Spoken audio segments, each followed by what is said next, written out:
Wah, nanay. Na, di mo niya isaba asa siya eh. Ha? Di niya isaba. Pero nakita na mo. Oo. Oh.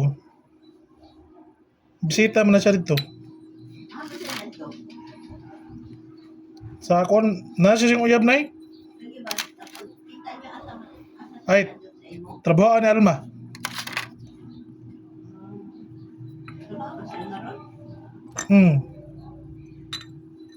Ayaw mo ng uyab. Upis mo na rin, Libertad.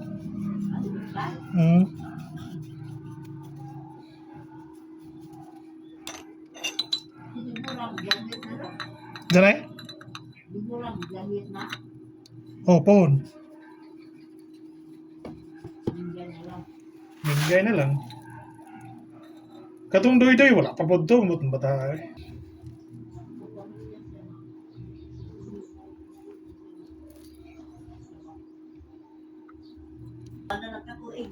Oh, yan na siguro. Ang arang pa na. Wala lagi gapon. Wala gapon.